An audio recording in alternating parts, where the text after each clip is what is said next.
is just a huge honor today to be podcast interviewing Dr. Bernard Fialkoff all the way from Bayside, New York. Where's Bayside? Is that a suburb of Manhattan? Well, thank you, Howard. Bayside is in the borough of Queens. New York City has 5 boroughs. Queens is one of those boroughs. And Bayside is right next to the Throgs Neck Bridge, which goes over into Connecticut. That's where it's located. Bernard was born in Havana, Cuba, and bilingual in English and Spanish. Dr. Bernard Fialkoff graduated with a DDS degree at the State University of New York at Stony Brook in 1980. He received the Alpha Omega Award as class valedictorian and was elected to OKU Academic Honor Society. He received his periodontal and dental implant postgraduate board eligibility at the combined Memphis Veterans Administration Hospital and University of Tennessee Dental School postgraduate specialty program in 1982. He established his Bayside, New York practice in 1982, delivers periodontics, dental implantology, laser therapy, dental cosmetic plastic surgery, and runs a monthly study group for local dentists. His office offers state-of-the-art computerized digital low radiation, dental x-rays, intra-oral camera, cone beam, 3D CAT scanning. Dr. Fialkoff and staff have worked closely with local dentists to help achieve patient dental goals for over 33 years. He is the founder and executive director of the Fialkoff Dental Study Club and the Implant Certainty Training Program, both continuing education programs that have been the premier dental groups since the early 90s. Dr. Fialkoff has lectured around the world, including at the CONAOD International Dental Congress in Santa Domingo, and nationally, including at the Greater New York Dental Meeting. He was inducted in the Pierre Fauchard Honorary Society and Academy in 2015, as well as into the Academy of Odontology in 2011, and has received such honors as the Leadership in Dental Education Award by Interfaith Medical Center and the National Coalition of Latino Officers Humanitarian Award, as well as honorary memberships with the High Intensity Drug Trafficking Area Program, Fraternal Order Police, National Latino Officers Association, and Rockland County Hispanic Police Association, Community in Action. Dr. Fialkoff is the founding sponsor and president of the Foundation for a Drug-Free World, the Americas chapter, and has produced or presented at more than 1,200 drug education events around the globe, including the Eastern Seaboard of the USA, as well as in Haiti, the Dominican Republic, El Salvador, and Guatemala. He has forged national agreements with the National Council of Drugs of the Dominican Republic and Haiti, as well as with the militaries of El Salvador and Guatemala. His chapter has received accolades and proclamations from Senator Chuck Schumer, Senator Kirsten Gillibrand, Congresswoman Grace Meng, New York City Public Advocate Letitia James, among 20 other notable government leaders. He is also the founder and director of the U.S.-Cuban Humanitarian Trip Program, being one of the medical professionals to bring dentists into that country for the first time in half a century. Dr. Fialkoff and his wife Maria have 4 children, Jason, Megan, Oswaldo, and Scott, and that's the part of your bio that hurts, because when I got married, I only wanted one little girl named Megan, and all I got was an Eric, Greg, Ryan, and Zach. So congratulations on getting your Megan. I hope you enjoy her for the both of us. So, All right. man, that is so interesting that you're born in Cuba. Your father was a physician. I was watching on the news the other day. Vice News on HBO was talking about how the Cubans have a 25% 5-year survival rate with lung cancer, and it's a vaccine, and they're trying to get it into America and start testing on it ASAP. The Cubans are, they said that since they were a poor country, they couldn't do all the expensive treatment that they needed a medication, a vaccine for it, and it looks like they're really onto something. Did you see that on Vice? No, Howard, but I visited in Cuba and I went to their facilities. And, coming from Cuba back in 1962, one of the things that I always wanted to do was go back to my homeland, which I did. Very interesting. 50 years later, on the same month that I left, it was very, very deja vu, like very, very interesting experience. We got toured by the Ministry of Health. Very nice man, one of the in charge, Jorge Portilla.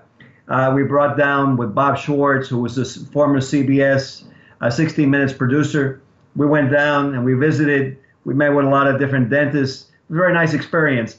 The thing is, I wanted to say, Howard, is with all of that, and they have accomplished a lot, and they have a very preventatively oriented program. But one of the things that I've seen, because I've traveled the world as I've done this drug education program, is that there's no place like the United States of America. It really is. One of the things that I've seen is that the amount of technology we have in this country and the ability to obtain different modalities of treatment. It's astounding to me. Some of the things that we take for granted in this country, when you come back, after I've come from other countries, Europe, Latin America, and whatever, we can talk about more later, is astounding. So we really, yeah. What is the population in Cuba? About 3 million? It's very small. Yeah. They what happened after the Exodus, it got cut down maybe by half. So they've got maybe about 4 million, 5 million. In fact, they have a population crisis where they actually want people to have kids because they don't. Their population continues to shrink, and has been a problem for them. They have a number of engineering problems in the city of Havana with the water supplies and whatever. So I think the fact that the relations have opened up is going to be a good thing, because I think it's going to lead to an ability to help each other and to break down some of these walls that have happened over the years, which will be the benefit of my previous country and my present country. How many dentists are in Cuba? That's a very good question, Howard. I don't have an answer for you. I would love to have an answer for you, but I don't. Well, did you visit many dental offices? What was the dental office like in Havana these days? Yes, what I did is I visited the University of Havana, the dental school, and it was really, I was taken aback because some of the things that they were teaching in perio or preventative, very rudimentary. They definitely would benefit through technology that we dispose of in the United States. They would benefit by in Cuba. I actually spoke to the head surgeon of the country in oral maxillofacial surgery, very well renowned in Latin America. And at the end of the presentation I gave, he said to me, our striker unit just broke, and it's the one we have to use surgeries on. And I have no idea what I'm going to do without the striker unit. And what happened is I went down there with 18 dentists, and one of the dentists is a great guy, Dr. Marzuk, went online.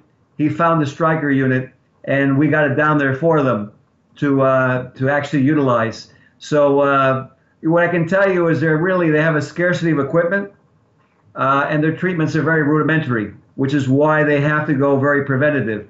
And the preventative approach is very good, but they're very much lacking in the other technology armamentarium they need to follow up with. Yeah. Of the 9 specialties recognized by the American Dental Association, your specialty, periodontics, has changed the most in the 30 years since I graduated. I mean, my God, your profession, and it looks like the pendulum. It was all replaying curettage, periodontal surgery, all these fixing defects. But then as implants emerged, a lot of people started saying, forget all that stuff. Let's just rip the tooth out and place an implant. And I think it's swaying all the way to the right. But I now see the pendulum coming back down that, and I think a lot of dentists have a problem with it because, they'll see like a 3-rooted molar and it might have bone loss and this and that. But then they're starting to think, well, would I want to pull my own my own maxillary first molar? Would I want a sinus lift? So I see a lot of people. Where do you think that pendulum is? Do you think it's still swinging to just forget everything we learned in periodontal surgery and extract and go with titanium, or do you think the pendulum is starting to come back? That's an excellent question. I have to go back to when I graduated dental school, because really the reason I went into my training was not to become a periodontist. I actually wanted to practice all forms of dentistry back then when I graduated in 1980. And so I wanted to get the surgical training. I decided to go the perio route rather than the oral maxillofacial route. And I was more in tune to restoring and doing this. But what happened is once I took that training, the myriad of treatments that I had no idea existed became obvious to me. And so I came out, I never practiced dentistry again. I actually, after a few years, went and limited my practice. And your question is very well taken, because really one of the points that's very important when we're delivering treatment to our patients nowadays is to take a look at them. And you brought up an excellent point, is what would you and I want to do to ourselves? In fact, one of the things, and I know that one of the things you had asked me before the presentation today, this interview we're having, is what advice we could give new dentists today. And one of the advice that I would give them is to look at the person as if they were there in the chair, or if it was their mother or their father.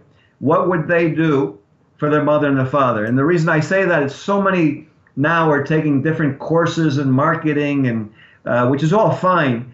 But really what it boils down to is a matter of trust. And, when you have that viewpoint, like you and I were discussing, where you're looking at what would we want done for ourselves, that actually relays to the patient. Many of the young dentists nowadays are coming out, and they're concerned about repaying their loans. And, and obviously so. But one of the things that they need to take a look at, and I would definitely encourage them to really make number one priority, is to each patient that they have, regardless of plan, coverage, is to take a look and to see what is the way that they would want to be treated. And what they're going to find is they're going to get a tremendous amount of case acceptance by approaching it that way. They're not going to need to have a lot of the paraphernalia. It's all great to have all the digital x-rays, photography, CAT scans, and we need that. And laser diagnosis, we need all that. But the thing is that all that has to come behind the banner of trust and actually doing what we would want to do for ourselves. In terms of the pendulum with surgery, I think perio has come, in dentistry itself, has come tremendous distance. It's unbelievable what we can do now in regenerating bone, in doing sinus grafting that we do, in rehabilitating, and in actually keeping certain teeth. Because really with the implants, if you restore the posterior occlusion, now you can maintain teeth anteriorly that normally you wouldn't be able to because of the trauma from the occlusion. So I think it's actually reached an equilibrium where people actually realize that there's a tremendous amount we can do, but we can also do routine perio. And I see what's been happening is that the panacea that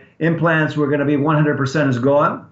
And I kind of tease sometimes, and I say, as a periodontist, I treated a lot of failing dentistry, and now as a periodontist, I'm going to treat a lot of implant problems, which I have been doing. These young kids see so many ads and so many lecture courses that say that dental implants have like a 98.5% success rate. What do you think the real success rate is? Because there's two successes. One is right out of the gate. I mean, they open the gates and the horse or the dog doesn't fall down, whatever. But then when you start seeing these, quote, successes, I see so many implants that have been in the mouth 10 years, but they have peri-implantitis. What do you, and then the peri-implantitis concerns everyone because they start talking about the oral systemic link. I read that book last weekend, Beating the Heart Attack Gene, and this guy has a whole chapter on, he thinks 5 pathogens in gum disease are significantly, research-wise, correlate to heart disease. And the problem with the patient is that implant's solid as a rock, and he can go to McDonald's and eat a cheeseburger, but it's got 5-6 millimeters of peri-implantitis around it. So what is this? If the patient walked into you today and said, Doc, what's the success rate of this dental implant? Very excellent question. And this is why I base all my dentistry, is that everything needs to be planned. Everything needs to be done properly. I think implants have a tremendous success rate, and I've seen them now since I first started back in 1988. When I first started doing with the Corvent, then I switched over to the, to the Branimark, and then to Biomet 3i because of the fit, and I've done different systems over the years. What I've actually found is crucial to the implant, from the practitioner standpoint, is the fit, the passivity of the fit of the prosthesis, the occlusion, the number of visits the competence of the dentist who's actually restoring the implants. Because one of the things that needs to be brought out that maybe is not brought out enough, the number of times to remove and place abutments or prosthetic pieces or impression copings during that initial phase actually affects the long-term result of the implants. There's actual, the implant has an adhesion. And so what happens is that on, off, too many times from a lack of competence actually affects that initial adhesion, that initial integration. The other thing that's important is there's a lot of immediate implants nowadays. And as you said, yes, they integrate. But one of the points I always bring out to patients is that they integrate, but you're going to have to be left with bone loss. And this is going to lead to problems. And the point you came out with relating to disease, to cardiac disease, medical disease, is very well taken. You're right. Here we have this titanium rod in the bone integrated with a pocket, that's actually infected. And so it's a very well taken point. I do think they're very successful, but I think that they have to be done properly, restored properly. So I think if they're restored properly, I found unbelievable success rates. I think that when they're not placed properly and there's too many, too close, or not enough for the occlusion, or not restored, then they're not. Then they are the problem that you're talking about. Absolutely. I don't think there's no all or none, but again, it goes back to really giving quality treatment, planning it out, and working together. You know, as a periodontist, I work together with my restoring dentist. It's a team. It really is a team activity. So you started out with Corvette. Was that Jerry Nisnick's? Yes. Yeah, that was. We did a podcast with Jerry, and then you went to Pierre Brandmark, which is now no back here. Then 3i. Did that get swallowed up by Biomet Zimmer? That's right. Now Zimmer has it. Zimmer has it. The reason I went to Biomed is because a study a long time ago, this Binen study, a very interesting result because the 3i pieces actually fit better on all the other companies' implants than those companies' implants fit on their own implants. So at that point, I realized the quality of 3i, which is the point you'll see goes over and over with me, is I just believe in doing things as quality as I can, as 100% as close as I can. And so that's why I used 3i all those years. So are you still using 3i Zimmer Biomet now? Yeah, I use 3i still now, but there are other systems also out there that are very good that you can utilize. I think again, the main thing has to do with the number of implants placed, the positioning, to make sure that they're not too close, to make sure that we have enough for the occlusion, and that we restore it passively, that the occlusion is actually correct. And that at that point, it just becomes a matter of routine maintenance. And I think they're very successful at that point. But the dentists always, they always want me to pin you down for exactly what you're using. So you're placing 3i Zimmer Biomet? Biomet 3i. Biomet 3i owned by Zimmer? Yeah. And any particular one of their implants? Yes. I like the natural taper. And the reason I like the natural taper is because they go in very firm, very solid. They have a good initial seating, and they work out really, really well. They're very, very, very, very high success rate with them. I wonder what % of Zimmer's business is dental, because they do hips, knees, spine. Oh. Yeah, they're mostly orthopedics. Yeah. What % are they dental? It's a good question. I don't know. I would say maybe if they do 15%, I think mostly that it's a small portion of it. Because I was really excited. I was reading on the internet that the biggest problem with a hip implant is if they get a staph infection, it's horrible. I mean, the mortality rate of a staph infection on an artificial hip is huge, and they've got some new surface on their hips that is stopping staph infections. Yes. Did you see that? Yeah, there's all new surfaces. Basically, you're coming to a point that I think is well to take up. That's surgical technique, and also the patient's medical status before the surgery. So I think the first thing is that's important, again, for the dentists who are going to be watching this, is to really make sure the patient is medically sound, that there's no uncontrolled diabetes. There have been so many patients that come into my office that tell me, "Oh, I'm under control, doc." And I look at them and I said, "Well, you know what? I'd like you to get a test." "Oh, doc, I just had my recent test and everything is fine. I'm under control." And over the years, invariably, I find that 6 months later, 3 months later, a year later, they tell me, "Oh, you know what, doc? I really did have a problem, and it's interesting, but I'm on this medication now, or I'm taking insulin now."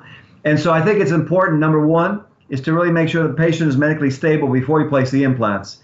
Number two is that they're actually cleaned up, because there's a tremendous correlation between periodontal disease existing in the mouth and just placing implants. It's important to do our routine dentistry that we were taught in dental school, clean up the periodontal disease, get an area that's going to be free of infection. And then at that point, then it depends on the surgical technique.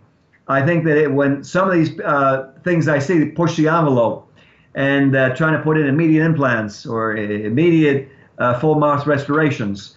And, in those cases, in those kinds of situations, you can develop early bone loss They may integrate because you place a number of implants and sufficient number. But like you said before, now you have a problem where they're going to be infected. So to me, really, is important to follow a good surgical procedure because that to me is what's really, I would say, probably 85%, if not higher, of the problem.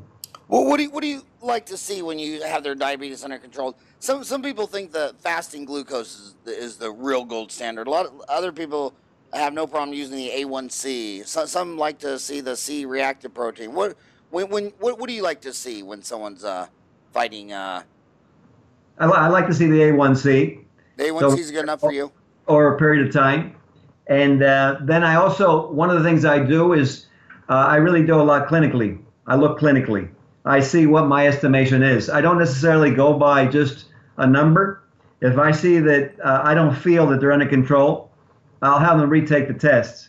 And as I said, sometimes the test doesn't show it. And then a few months later, it comes up on the test.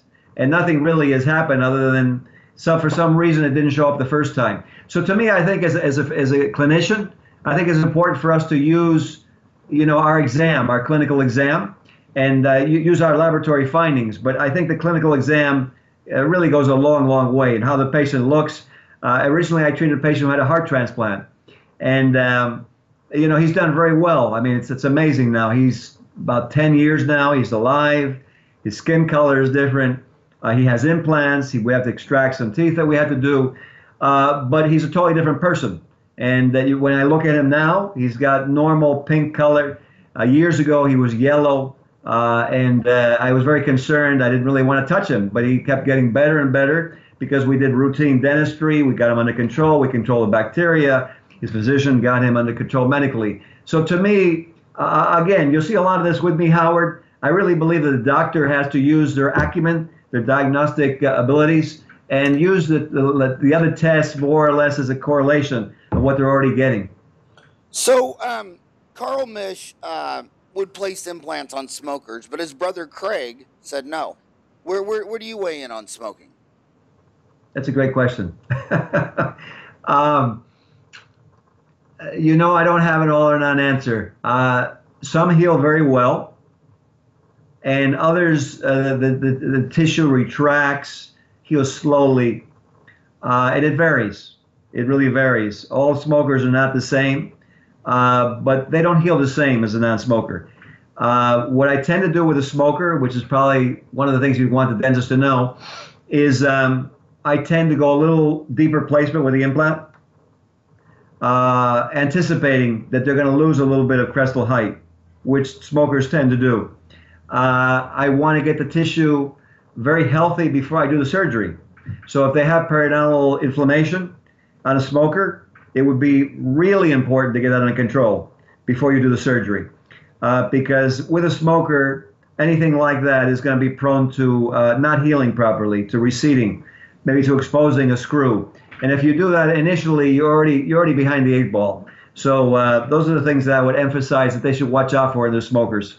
Other than that, at that point, they integrate, and the restoration would be very important, and it would be important to do it in as few visits as possible for the reasons I mentioned before, especially more so in a smoker, but to just place it and do the impression, place the prosthesis as quickly as possible, as well-fitting as possible, in as few visits as possible. What if they're only smoking high-class Cuban cigars? Well, then it's no problem, Howard. How many did you sneak in your suitcase when you flew back from Havana? That is no problem. Yeah, we actually visited when we were in Cuba. We visited a tobacco factory, and we went through, and yo hablo español, no lo parezco, pero soy cubano. So I wanted to just throw that in because they're probably saying, Howard, give me a break. Fialkoff is not a Cuban guy. But yeah, it was very nice to be there because I spoke to them at the tobacco factory. I saw them actually putting the cigars together. And, then afterwards we went down to their shop, we bought, and one thing I have to tell you about, I'm very prejudiced, but Cuban people are wonderful people. Very, very nice people, very warm, and it was a nice experience. Well, we have at Dentaltown, we have a seminar division. We got a couple of people that work, because we have that annual meeting every year, the townie meeting. We've had it 15 years in a row. But if you ever want to put a townie meeting in Havana, I think a lot of I think that might be really, really fun. We could go down there and have some great speakers and market it to everyone on Dentaltown, and a lot of the Americans probably want to go there because they want to see it. And then a lot of the local dentists we could let in free and educate them. Well, actually, Howard, it's very interesting. You came up with something that I was thinking about before our broadcast, because I've always admired that you're really out there and you're really getting dentistry to change, leading dentistry. I've always admired that. So I would definitely take you up on that. What I would tell you, and we can lead into this afterwards, is doing this drug education program that you know I've been doing. I've actually been in many Caribbean, Latin American countries and abroad. And there's definitely a need. So we could do a townie in Salvador. In fact, I have one of the things that you should know is I have accords with a lot of universities. I have an accord actually with the Salvador Dental School.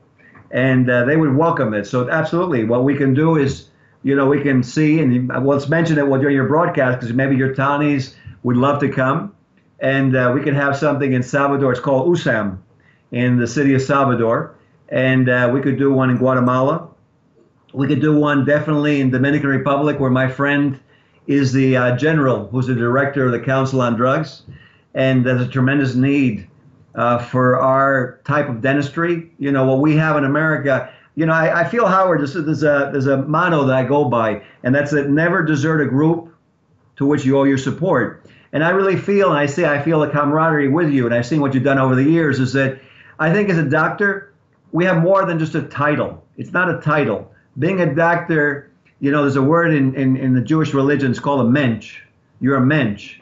And a mensch is a nice word that says, you know, you're a real human being. You're a regular guy, you know. And so to me, as a doctor, our role, and I think dentists in general, because if you look at dentistry and how difficult it is to do, and you look at the tiny aperture that we're working in, and you look at the fact that we're handling fear, anxiety, and all these emotions that we handle really by and large just by communicating. To me, the dentist is really a tremendous clinician, is a certain type of human being, is a human being that knows how to deal with people, who cares about people, because he's doing this procedure that's impossible to do, and then he's arguing about millimeters, which is what's so great about dentistry. And I want to let everyone, again, to the students out there, to realize is think a lot of yourselves, not so that you get overconfident and cocky, but think a lot of yourselves so when your patient is there, they feel it, that you're going to take them, you're going to help them, you're going to guide them. So getting back to your proposition, absolutely. Let's do one in Salvador. Let's do one in Dominican Republic. Let's do one in Cuba. You know, let's actually, you know, you're interesting. You actually hit to my passion. Let's take dentistry and let's put it on the map. Let's do something for dentistry. You know, I wanted to bring this out, and you actually got me to bring it out at this point. We don't have to lose dentistry to corporations. It doesn't have to happen. But you know, when you're a father, and you're a father of four, you know this, you are responsible for how your kids grew up. You could blame it on some corporation that they came and took your kid away. But the reality is what we do with our kids is what ends up happening. So why do I say that? Well, I say that because as a perspective with dentistry, we have the ability in dentistry, because we have a good living. We're probably, supposedly now, we're one of the most lucrative professions in the United States. Very well thought of profession, even walk out with all this debt. So why am I saying this? Because since we're in this position, we can take our position and we can actually help our community.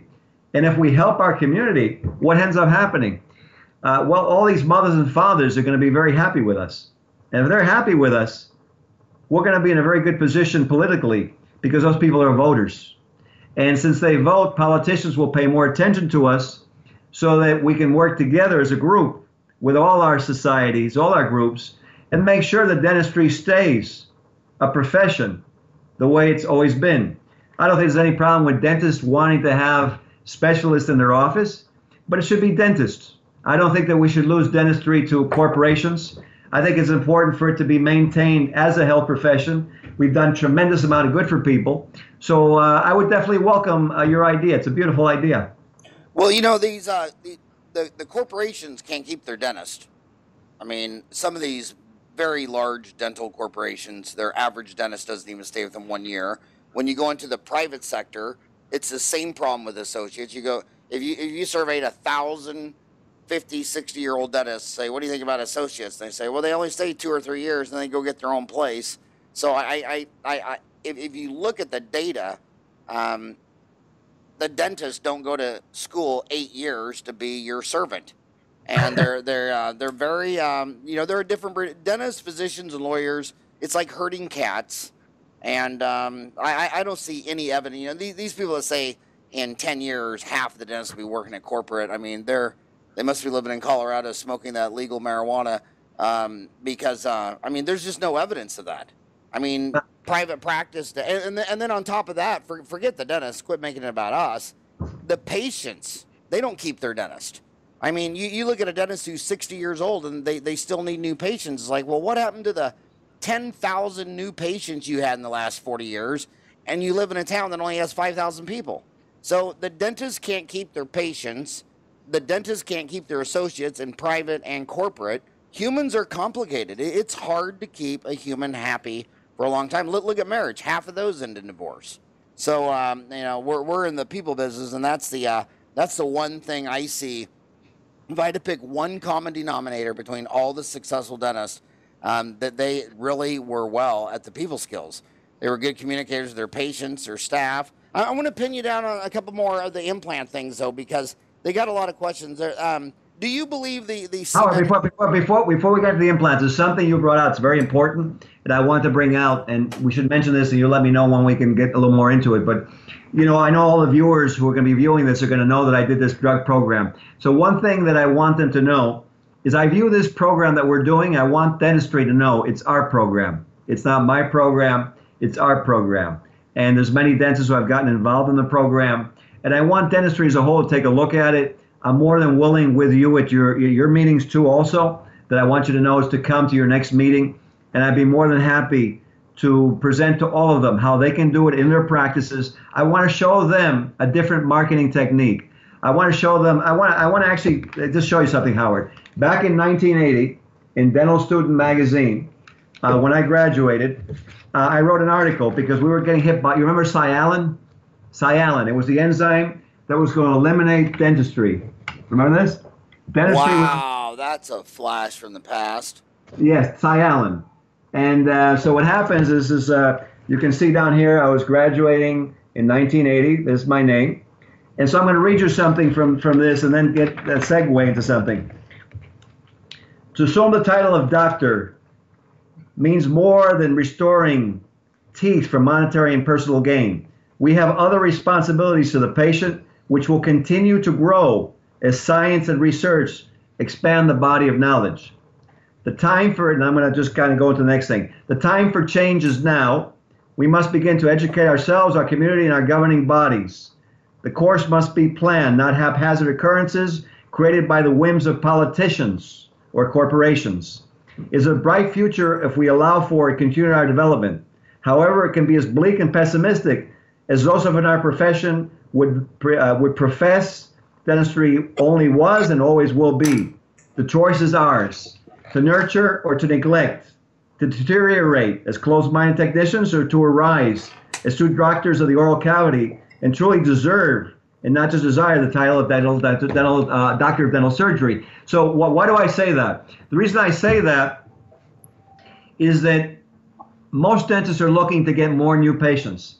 Well, imagine if instead of teaching brushing and flossing, which we need to, we went into schools when there's an epidemic in the country of synthetic drugs, heroin everywhere, really, all the country. Kids are dying everywhere. 50,000 Americans died of opioid abuse last year, which is why our societies have come out with all these courses we have to do. So what does this have to do with dentistry? Well, imagine a dentist in his area having his hygienist or staff or himself go and educate on drugs. Educate the kids why they should avoid drugs. What's going to happen? He's going to make that kid safer. His mother's going to want to know, well, why did Dr. Ferran do that? Well, that's interesting. Did you hear Dr. Ferran was in our school the other day talking about educating kids about drugs so they don't take them? Wow, I should see Dr. Ferran.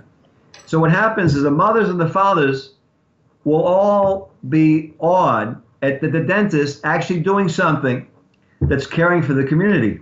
By caring for the community, they will then, in turn, it's karma, it will come back to them in their practice. It'll be the best marketing that they've ever done.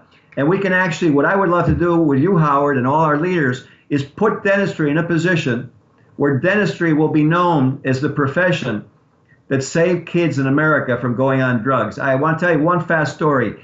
I had a dentist who's a friend of mine, and his neighbor couldn't come to one of the educational events I gave, but he said, you need to do this event. And he said, Ben, his name is Danny. Danny said to me, Ben, he wanted to let you know his son was in 2 rehabs. He's 22. And the other day he walked into the Long Island Sound and committed suicide. And he said he was distraught. And when he heard about this program, the Foundation for a Drug-Free World Education Program, he said, keep doing it, Dr. Fialkoff. So what I say, Howard, is let's not make it Dr. Fialkoff. Let's make it the dental profession in the United States where we educate kids so no more people have their sons or their daughters going into the Sound or into an accident and die. I think it's an important time for us to go forward. It'll definitely come back to us. That's not the reason to do it. But I want just to mention that, since I know you talked a lot about the drug program at the beginning. I think before they went into school, they'd really want to see you, the master. I mean, how many of these have you given? 1,200? 1,200 courses. We put up those online CE courses on Dentaltown. We put up about 400 courses. They're coming up on 1 million views. Do you have any taping of your program where you're actually in there giving the program? Yeah, here's what I can do. What I can offer your viewers is, number one, what I can let you do, Howard, is there's some excellent 1-minute public service announcements that I'm going to send to you so you can put them online, because it'll help the dentists in their area to safeguard. Even they may have somebody in their own family. They may have someone in their own family who's maybe doing something with marijuana, with cocaine, with prescription drugs. So there are very short 45-second public service announcements that you could put on your website. I'll see how we can get them to you. And we could definitely put some courses online with you. And definitely I would welcome being with you in your courses so we can teach nationally for sure. Like I said, it's a passion of mine. One thing I want to let you know, as a Cuban-born American, I lost my country as a Cuban-born American. I'm of Jewish descent, so my grandparents lost Poland earlier. And there's no place to go after the United States. So one of the missions I have and passions I have is, to me, I want to preserve the United States of America. I don't want us to have a drug problem. I don't want any more kids to die. So I would definitely, I see we're going to end up doing it. Let's do it. It makes a lot of sense. You talked about your Irish background. I loved it. So, we're all immigrants in this country, and we need to help each other. Well, on Dentaltown, if they're Jewish from Cuba, they call themselves Jubans. That's right. Have you heard that? Yeah, I'm a Yuban. And as far as going into Havana, when I thought of this, when they normalize plane flights, I called my 2 favorite Jubans from Dentaltown, and I was really surprised at how they wanted nothing to do with it. They're still mad as hell at Fidel and Castro and his brother Raul, and they were violently opposed to my idea, and they said it was a horrible idea. And I like your philosophy. It's like, look, I don't like to talk politics, religion, all that stuff like that. We're dentists.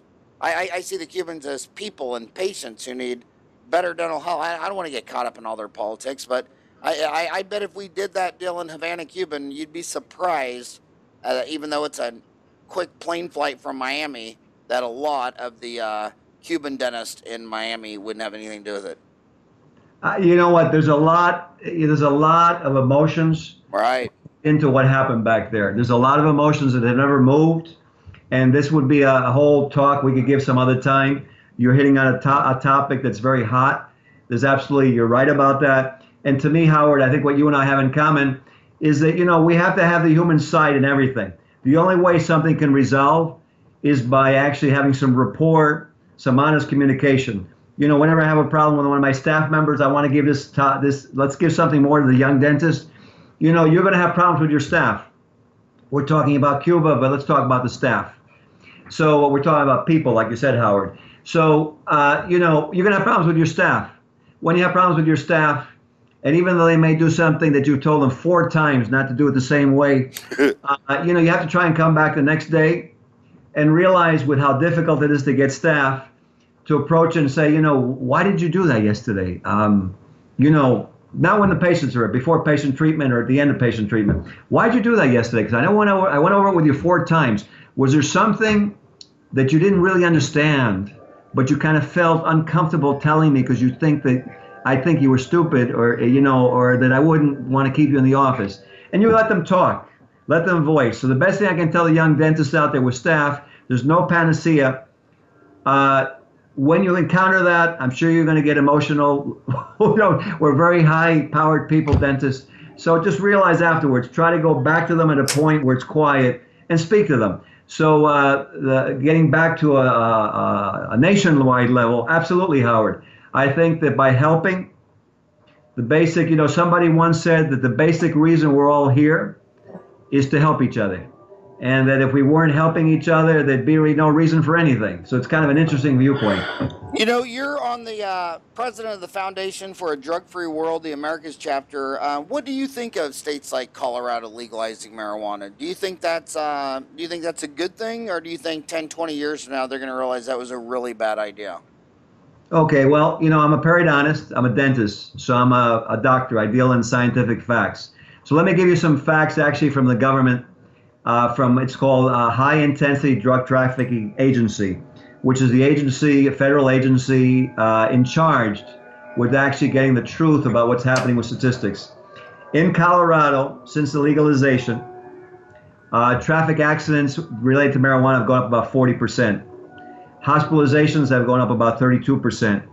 Emergency room visits have gone up about 49%. The director in Colorado, Gorman, a high-intensity drug trafficking agency, he said that the school resource officers, which are the officers in charge of safeguarding the kids in the schools, what they noticed is since it was legalized, the kids go out at lunchtime and they get high, and they come back to class high. And he said, are those the students that we want doing surgery on us in the future? Are those the students we want to leave in charge of the government? Are those the students we want as policemen who think it's okay to be high when you're on the job with a gun? And so the actual facts are that it hasn't turned out to be what it was. It's actually drained the health system. It's a health problem, a public health problem, and that there are different agencies. We could go into this some other time, but there's a group out there that actually says how wonderful it is and presents basically what Mr. Gorman, who's the director of the government agency, says. They present editorials. They present not based on facts, but on how things have, they're no problem. The reality is, I always keep it very simple. The facts show that it's a big problem. But aside from that, let me ask you a question, Howard.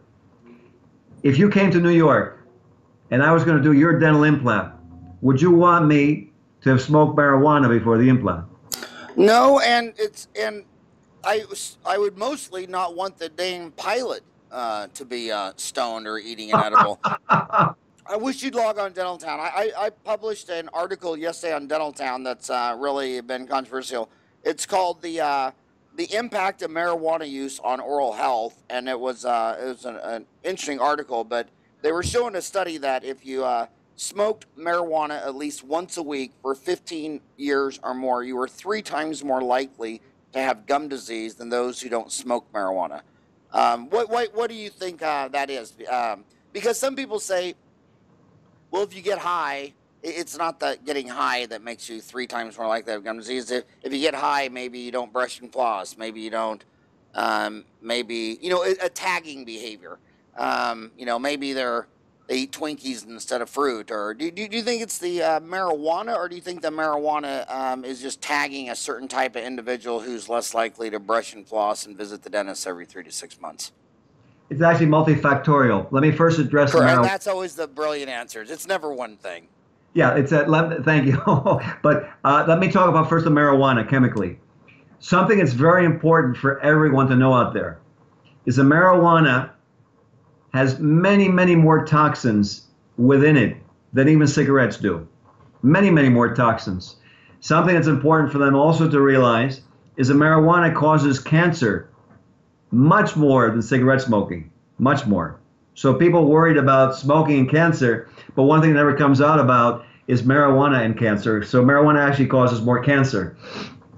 The other thing is that these toxins that are in the marijuana that people are smoking affects the body, the immune system. So when you affect the immune system, you get the results that you've been actually observing, Howard. So I don't think your article is controversial. I think it's very much on the point. So from the point of toxin in the marijuana itself, it is toxic to the body. Number two, something very important to them to know, a friend of mine in high school who had a scholarship to play football in Ohio State, I won't give you his name, got kicked out of Ohio State because he was smoking marijuana back in 1972. But he was such a good football player, they said to him, look, go to Barrows Wallace Junior College. You stay clean and we'll bring you back again on full scholarship, full ride. He got thrown out again because he still couldn't stop the marijuana. Now, why do I say that? The marijuana back then, if you label it 1, today's marijuana now is 10 to 15 times more potent. So it's much more potent strain. In fact, all of the drugs nowadays, Howard, because as being director of this program, I've done a lot of research. All of the drugs that we're talking about nowadays are much more potent, much more dangerous, more highly addictive. People are arguing about whether it's a gateway drug or not. And definitely, in fact, you see how in the health professions we've now regulated about prescription opioid abuse and regulating it. Why? Because prescription opioids have become one of the gateways next to marijuana to the other drugs. So absolutely affects health. Now, second thing, behavior. It's very simple. If somebody's on marijuana, they're high. They really are not going to have any idea or responsibility for brushing, flossing, going to the dentist. So it's definitely a problem. Another thing that I want to bring out, because we're dealing with dentists who have offices, a lot of the problem why people have problems now hiring staff is so much of the population is on marijuana. One of the people who was a friend of mine out in the Midwest was teasing with me, and he was teasingly saying, I don't want to solve the illegal immigrant problem in the United States. And he said, Ben, you know why? I said, why? Because they don't go on drugs. They don't have the money for it. I said, when I try to hire Americans, there's so many of them on drugs, I can't get a good employee. I'm concerned what's going to happen. So why do I mention that? And I see, Howard, we're on the same page, is that, how can we have gross national production? How can we solve our economy? How are we going to solve inflation or pay back our deficit if our population increasingly is on drugs and high? They're not going to produce. We need to get Steven Spielberg to, did you ever read that book about when the British landed on Hong Kong? And it was, did you ever, I forgot what year that was. Can you talk about the Opium Wars. Oh, yeah. I mean, I read like an 800-page book, and then I went and found that the guy who wrote the book had like a 12-hour audio cassette program, and I listened to that, and I mean, it was just mind-blowing. When they got there, pretty much everybody's daily task was in the making, growing opium, smoking it, and the country was just laying around stoned. I mean, that was their, it was crazy. But, there was something insidious. When was it? 1841. Someone needs to do $100 million blockbuster movie of the whole 1841 when the British went to Hong Kong and all that stuff, because history is repeating itself. But I thought it was very weird where, a couple things I want you to weigh in. I'm going to rant two things to you, and I want you to comment on it. When I got out of school 30 years ago, a lot of the newspapers were filled with doctors were mean and they didn't have empathy and sympathy because this lady's dying of cancer and they wouldn't give her any pain pills, and you pulled their wisdom teeth and she hurt for 4 days, and we were the bad guys because we wouldn't give these opioids. So then everybody gradually started giving the opioids. Now the pendulum's all the way to the other side. Now we're the bad guys because we gave so many. But I question the pharmaceutical company, because a lot of people complained about Vicodin, for hydrocodone, had 5 milligrams of oxycodone and 500 milligrams of acetaminophen, and they wanted something that didn't have the acetaminophen. But they didn't come out with a 5 milligram OxyContin with acetaminophen. They came out with 50 milligrams. That's 10 times more. Don't you think that was bizarre? Howard, you're touching on a point That's very well taken. I don't really know if I want to put it on the air, my views on this, because it's dentistry uncensored, baby. Let her rip. Okay, well, I've made a living out of making people upset. okay, well, let's put it this way. Your point is excellent. Let's do some actual facts. The United States right now is suffering from something called synthetic fentanyl, which is an opioid from China. Since 2009, about 300 to 500 synthetic drugs have been brought into the United States from China. 300 to 500. Synthetic fentanyl. Fentanyl is many, many times stronger than morphine. Many, many times stronger than morphine. I was actually watching a program where the ambassador to China, along with the DEA director and some governmental drug investigatory panel, were talking, trying to do something about this problem with the Chinese synthetic fentanyl. And one of the things that the ambassador said, well, the Chinese said that we don't have a problem with it, so we're just producing it, which to me was ludicrous and really, really, I consider off the mark, at the very least. I won't say really what I think. But synthetic fentanyl is actually put in patches. My 90-year-old mother, a few years ago, but for back pain, was given this fentanyl patch. And one night I happened to be there, and she was really almost psychotic. Thank goodness, because of my training, I was able to help her, get her off of it. And about 3 weeks later, she was fine. She was off of all of it. She didn't have the pain she had. And I was really, really very upset that it was ever prescribed to her, because it was very dangerous drug. So you hit a point very, very well. Pharmaceutical companies, I think you're probably aware, Howard, in the last 4 or 5 years have had billion-dollar lawsuits that they've lost because of the drugs that they put out. And some of them are psychiatric drugs, some of them are narcotic, opioid-type drugs. But they've lost billions of dollars. But something that's important for the dentist to realize out there, and why as a profession we need to do something about it, the drug industry in North America, the illicit drug industry, is worth $35 billion a year in North America, in the United States and Canada.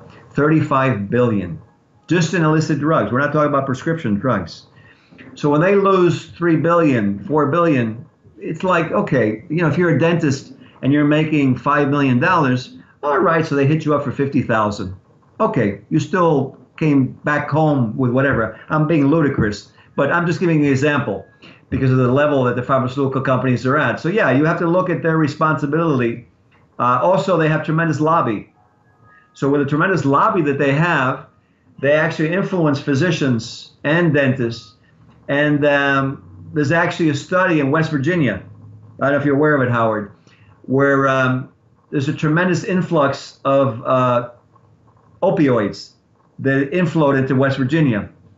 And again, the article was basically, why did that happen? Why did the pharmaceutical companies have that go into West Virginia? What was the reason behind it, which was well beyond the need for pain relief or whatever. So I definitely believe that somebody's in pain. Obviously, as a periodontist, I get them out of pain. And sometimes they may need a narcotic or whatever. Somebody has a major surgery in the hospital, they may need a morphine drip for a day or two, maybe more. But absolutely, your point is well taken, is that what happened needs to be looked at, because the physicians and the dentists definitely were lobbied. And we have something that's called a drug culture. But we can go on and on with this. I think at one of your conferences, we can give a master's program on this. And I would love, like I say, is for us to have dentistry be one of the solutions for the drug problem in the United States. And I think you'd reach 100 times more people making it also an online C course. But I want to pin your feet down to the actual problem. Okay, she's 25 years old. These podcasts are replacing radio. It's her hour commute to work, and she's hearing both. She just pulled somebody's wisdom teeth. She just did a root canal. What should she prescribe? I mean, is Vicodin okay? Do you yourself, when you do place implants and bone grafts and you do complicated stuff, you just say Tylenol and aspirin? What do you prescribe? Great question. What should she think about when she pulls out her prescription pad and she's really beat someone up with a root canal and wisdom teeth and implant? Great question. And I'm going to give you a few answers. First thing is 35 years. Don't underestimate, this is to the young dentist out there, and really any dentist. Our rapport with a patient is tremendously important, tremendously important. I've seen over and over again, when I have a great rapport with a patient, it's amazing how they heal. When the rapport is not as good, and I do the exact same treatment, the results are just not the same. I've seen that now after 35 years, and I don't really change my technique. So first thing I would tell all the dentists out there is make your office environment as calm as it can be. Calm. Make the patient as relaxed. Allay their apprehension. Have your staff go in with them if you're going to do a procedure ahead of time. And just relax them so that they're relaxed. I find that when people are relaxed, number one, they're easier to treat. If they're easier to treat, I treat more quickly. Most pain comes from soft tissue trauma and inflammation. So we can minimize it when they're relaxed. Number two, in terms of pain relief, is try to really be competent at what you do. If you're competent at what you do, the amount of trauma you'll elicit is less. Some procedures, you can take a fractured tooth that's ankylosed, you're going to cause trauma. It doesn't matter who you are. So in those cases, what I do is I give Motrin immediately. I give a long-acting local at the end of the procedure. What brand of long-acting local? You know, I don't. You want me to get a Marcaine type? You know, I don't. Okay, Marcaine. You give Marcaine for the procedure or to use After. After. So when but only just so you know, I don't do this routinely. I only do it in certain cases if I think that they're going to need it or if they have a long drive home. Because what I find, if I start the Motrin, sometimes I'll start the Motrin ahead of time to start the anti-inflammatory ahead of time. Sometimes I do it at the time of surgery at the end. So I don't have one way. Then I do alternate the Motrin with the Tylenol, absolutely, to enhance the effect if it's necessary. And, you know, in some cases, the patients, in all honesty, what I found over the years is sometimes you need the codeine. By and large, I have found, and this is really my experience, is that some patients want codeine. Not necessarily even that they would necessarily need it, but they just want the codeine. I think they're really more or less addicted to it. And so, which is why I'm happy with what's happened in dentistry recently in the last year. So, but that's what I tend to do. Another thing that's very important I want to share, that I went to a recent course on opioid control here in New York, and the doctor presenting actually spoke about Decadron, and that you could get from Southern, but you know, surgical. And he said that at the end of the procedure, he was giving a little Decadron, so that he would reduce inflammation, and he was finding that that was reducing pain. I wouldn't say for people to do that routinely, but what I would say then is be competent, allay the person's fear, try the Motrin.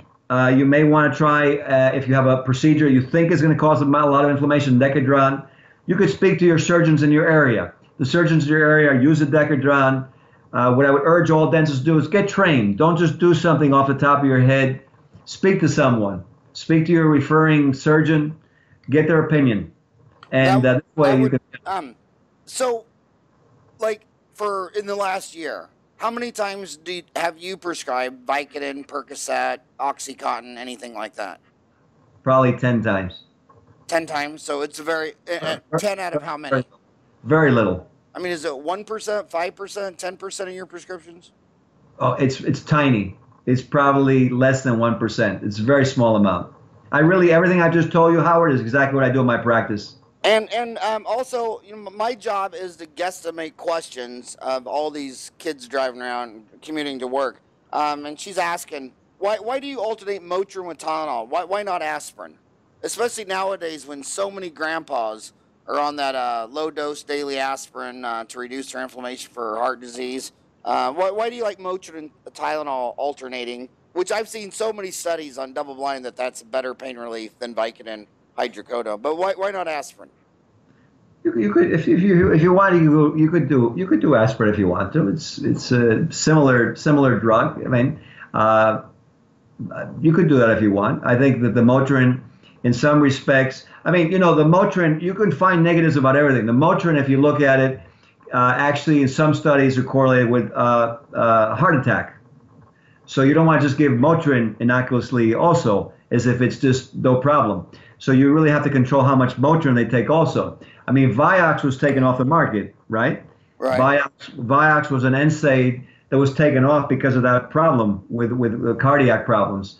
But the Motrin actually also, in fact, very interesting because the presenter that at the course I was at had called up the office of the director of DA, and he spoke to her, and he said to her, listen, I want to know from you about Motrin.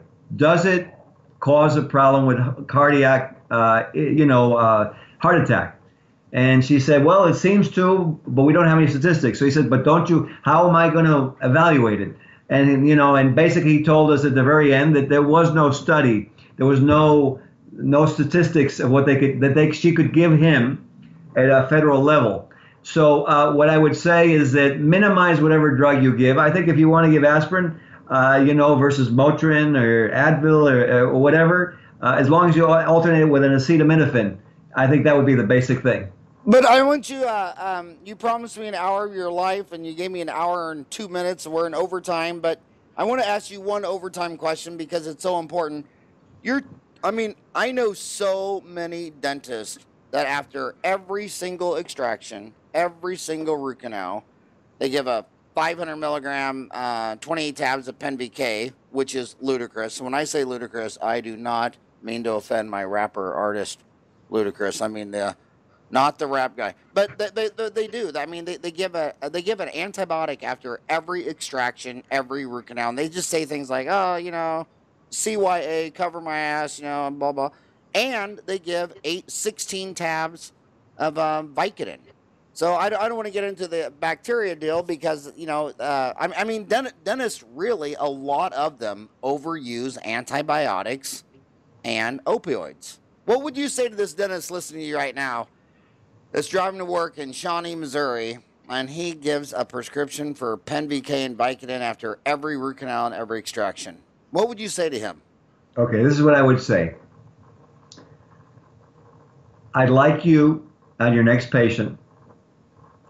Actually, let's start at the beginning. I'd like them to actually take at least an hour with their staff before the next day they work and go over with them if they haven't already to make a calm environment in the office so the patient is relaxed when they come in. I like them to make sure the patient is actually relaxed before they start and they're totally anesthetized. That the patient is really totally anesthetized before they start on them because some people need more time. And that they do the procedure and that they feel competent at it so they get done in a reasonable amount of time. And at the end, give them a local. Doesn't have to be Marcaine long lasting. It could just be a local. So the person is numb at the end because there's a lot of psychological placebo with pain. And then what I would say is you don't need to give codeine. I have a very large practice in New York after many, many years. And I don't believe in patients having pain. But I find very, very little need for codeine. Very, very little need for codeine. I think it's way overprescribed. I think that you need to take a look as a practitioner when you're listening to me, is that we have an opioid crisis in the country. 50 million Americans died last year of opioid. I'm sorry, 50,000 Americans died last year, 2016, of opioid-related drug deaths. In Vietnam, in 10 years, we lost 50,000. And people were in arms protesting. So I would ask my colleagues if 50,000 American soldiers died in Vietnam over all those years, and we lose 50,000 Americans to opioids in 1 year, and before that it was 33,000, then we need to take a look at that one of those 1,000 could be your cousin. One of those 1,000 could be somebody that you know in your neighborhood that's a friend of yours. And so we don't want these people being addicted to drugs. So limit the amount of codeine that you give. In terms of antibiotics, I went to Stony Brook, and Dr. Golub was a big proponent of doxycycline because of collagen synthesis and healing, and doxycycline has other properties besides the antibiotic properties. So I have, over the years, because of my training, given doxycycline. But you're totally right. One of the things I would tell dentists to do also is give acidophilus. The patient can get some acidophilus. They can take it in between doses of the antibiotic. Tell the patients to avoid dairy, use the acidophilus, and to repopulate the system, and to minimize the antibiotic. I wouldn't tell them how to do it with the antibiotic, but I would tell them, use your judgment. Every case doesn't need the antibiotic, but use your judgment. In some cases, if you don't give it, it will be a problem, but use your clinical judgment. I think more important is really the narcotic, because that leads to severe death. So absolutely. And these narcotics, they're hurting my music collection. Prince, Michael Jackson, Propanol. I mean, it's Whitney Houston. Whitney Houston. Well, I mean, it killed Prince, and I mean that guy's. I don't know. I mean, he's been putting out albums since I was. Yeah, Howard, I was going to say something. The other day I was watching on YouTube Elvis at the end. I used to love when that guy sang the song Chicago about the little boy, and another little boy is dead in the Harlem, in that slums of Chicago.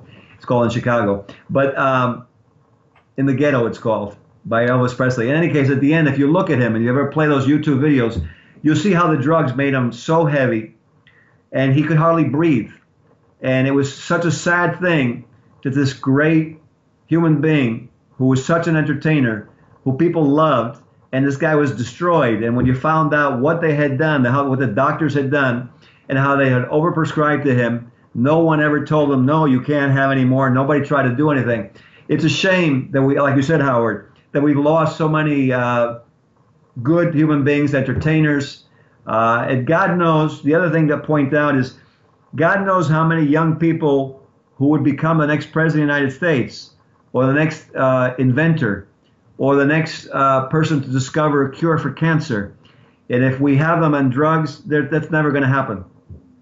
Yeah, and MJ, you think that physician, when he put him down with Propanol, that had just been a perfect time for an interception and just have him moved to a facility, and they just the people around him, just didn't man up to the job, and a lot of it's culture, because look at Dominican Republic. I mean, let's switch from opioids to alcohol. I mean, they have 3 times the rate. You're 3 times more likely to be killed by a drunk driver in Dominican Republic. Look what it's into baseball.